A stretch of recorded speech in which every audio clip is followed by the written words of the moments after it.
Assalamualaikum warahmatullahi wabarakatuh. Alhamdulillah kalian udah sampai di sini. Saat ini saya akan meneruskan materi-materinya. Dan kali ini saya informasiin kepada kalian, selamat untuk yang sudah lolos level selanjutnya. Jadi sudah mendapat sertifikat. Selamat sekali lagi ya.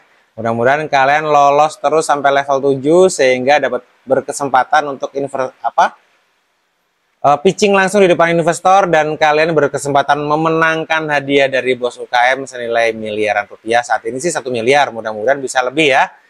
Seiring berjalannya waktu, mudah-mudahan bos UKM akan memberikan kalian lebih dari 1 miliar. Bismillah, mudah-mudahan. Bantu doa supaya bisa lebih lancar lagi dan bisa memberikan investasi lebih besar lagi untuk kalian. Dan teman-teman, saat ini saya ngeinformasiin tentang optimasi saluran distribusi. Yes, teman-teman, saya yakin teman-teman sudah mempunyai saluran distribusi masing-masing. Saluran distribusi itu pahami dan mengerti, catat. Ingat ya, kita di perusahaan itu harus punya catatan-catatan sehingga bisa mudah untuk dapat menganalisa data berdasarkan catatan-catatan tersebut, teman-teman. Ya, teman-teman, analisis saluran distribusi ini itu harus benar-benar kalian telusuri, catat, menganalisa serinci mungkin, sedetail mungkin, bikin informasi. Contoh misalnya gini, teman-teman. Saya yakin kalian punya saluran distribusi banyak. Contoh, produk dari salah satu member kita, keripik misalnya gitu ya. Produk keripik ini saluran distribusinya kemana? Bisa jadi mereka distribusinya dengan media bekerja sama dengan marketplace. Saluran distribusinya ada di marketplace.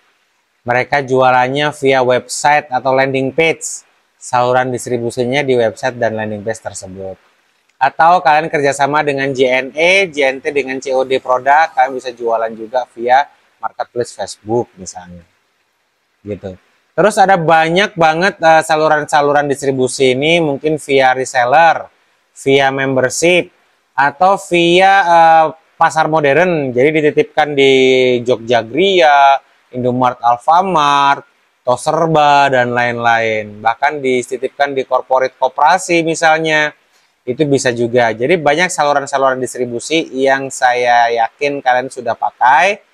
Saya mohon dengan sangat kalian mulai mencatat sehingga analisa-analisa pasar nantinya bisa salah satunya berdasarkan dari sumber distribusi tersebut. Gitu teman-teman. Jadi harus benar-benar dicatat ya. Kemudian penilaian efektivitas saluran distribusi saat ini. Jadi dari yang kalian sudah pakai saat ini saluran distribusi tersebut itu di mana aja, itu kalian catat dengan rinci, kemudian kalian evaluasi lagi hasil pencatatan kalian, efektivitasnya nanti seperti apa dan bagaimana. Salah satunya dari penentuan hasil dari pencatatan data-data tersebut, teman-teman. Contoh misalnya ternyata saya titipkan di Toserba, saya titipkan di toko kelontong, toko swalayan, ataupun pasar modern misalnya, pasar tradisional juga boleh. Itu hasilnya seperti apa? Hasil analisanya, oh ternyata kurang efektif nih di sini nih. Kayaknya di sini lebih efektif nih. Oh ternyata di marketplace lebih efektif nih, saya lebih rame di sana. Nah, itu bisa kalian bikin priority sehingga kalian mungkin di situ ada put something promosi di marketplace tersebut, di media sosial tersebut, mana pasar kalian yang lebih hebat, yang lebih besar.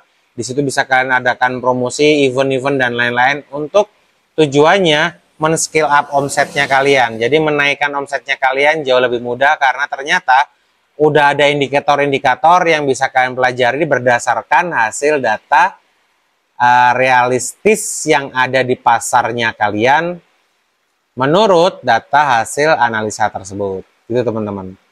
Jadi kenapa sih penting banget menganalisa segala sesuatu yang ada di kita, baik pasarnya, baik distribusinya, baik productionnya dan lain-lain. Itu kenapa perlu dicatat.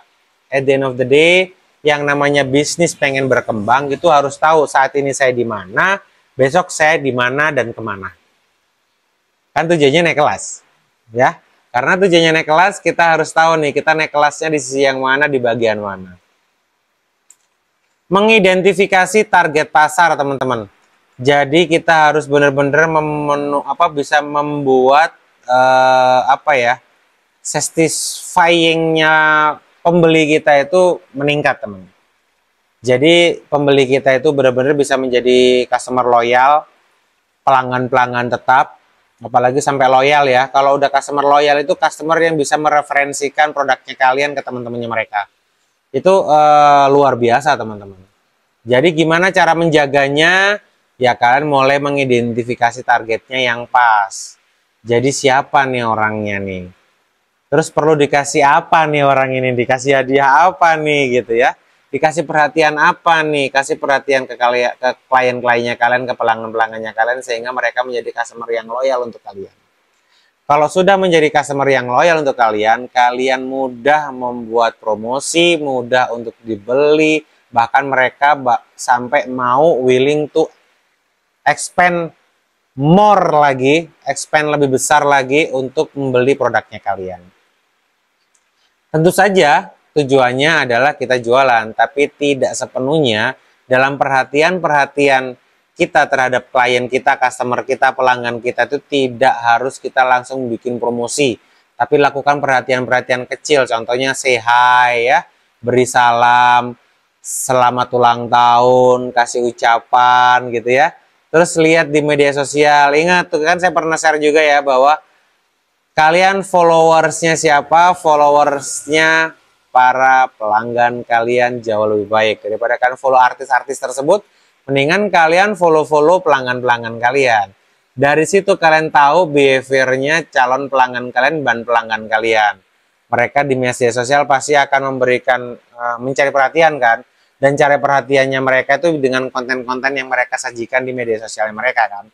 Dari situlah kalian bisa mengidentifikasi pelanggan-pelanggan kalian, calon-calon customernya kalian, bahkan customernya kalian di list di sana. Kalian mulai datain, analisa lebih dalam lagi, lebih detail lagi, sehingga behavior, hobi, kesukaan, apapun yang mereka sukai, itu kalian sudah tahu. Dan sampai tanggal ulang tahunnya pun juga kalian paham. Kasih perhatian-perhatian tersebut sehingga mereka lebih aware sama kalian. Karena seneng diperhatiin. Jadi mereka lebih seneng sama kalian, lebih sayang sama kalian karena merasa diperhatiin sama kalian. Gitu ya teman-teman ya. Kemudian mengembangkan rencana pemasaran. Jadi teman-teman, di sini kalian juga harus membuat rancangan-rancangan, rencana-rencana untuk mengembangkan pasar. Saat ini saya jualannya ada di Jawa Timur nih yang paling besar. Nah gimana caranya saya bisa jualan di Bali? Itu harus dikembangkan. Gimana caranya? Cari tahu, pengalamannya kan kalian sudah dapatkan. Jadi pakai pengalaman kalian untuk mendapatkan customer-customer baru di wilayah baru. Siapa tahu kalian bisa semakin lama semakin maju. Oh, saya sudah menguasai Jawa Timur, saya menguasai Jawa Tengah, saya menguasai Jawa Barat, saya menguasai Pulau Jawa, saya sudah bisa menguasai Madura misalnya. Dan tahun depan projection saya akan naikkan, saya pengen menguasai Jawa, Bali, dan Jawa, Bali Nusa, atau Pulau Jawa, Pulau Bali, Pulau Nusa Tenggara Barat, Pulau Nusa Tenggara Timur. Jadi kalian bisa kuasain di situ, mulai di upscaling lagi, dikembangkan lagi pasarnya, dan sudah tentu dengan pengembangan pasar tersebut sudah pasti omsetnya juga kalian lebih nambah lagi, lebih naik lagi. Pastikan tim produksi kalian tidak kewalahan dan pastikan bisa mendeliver produk kalian dengan tepat sasaran, ya.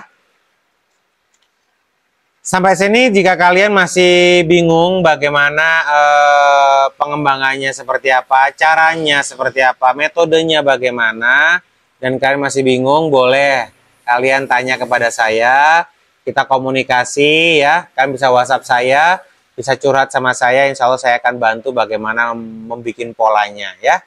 Sekarang pengukuran dan evaluasi. Pengukuran dan evaluasi ini penting kalian lakukan dari hasil implementasi yang sudah kalian rencanakan, disusun, kemudian diimplementasikan, hasilnya seperti apa, evaluasi, catat segala sesuatunya, sehingga kalian tahu berhasilnya di mana, kurang berhasilnya di mana, ini perlu tambahan apa untuk berhasil. Ini perlu improve di mana sehingga bisa berhasil. Ini perlu improve di mana sehingga production saya bisa lebih hemat, seperti itu teman-teman. Strategi dan taktik optimasi saluran distribusi, teman-teman. Nah, di sini kita harus punya taktik dan strategi. Kenapa, teman-teman? Jadi, saat ini tuh banyak banget di marketplace ataupun pengusaha-pengusaha yang bidang ekspedisi ya. Kan sekarang ekspedisi banyak banget tuh ya. Ada Tiki lah, JNE lah, JNT lah, ada Wahana lah, ada apapun itulah ya, ada kargo apalah dan lain-lain. Itu kan pasti banyak banget ya. Kalian pahami mereka, kira-kira mana yang bisa ngasih diskon lebih besar untuk kalian, sehingga itu bisa berpotensi untuk menghemat biaya distribusi.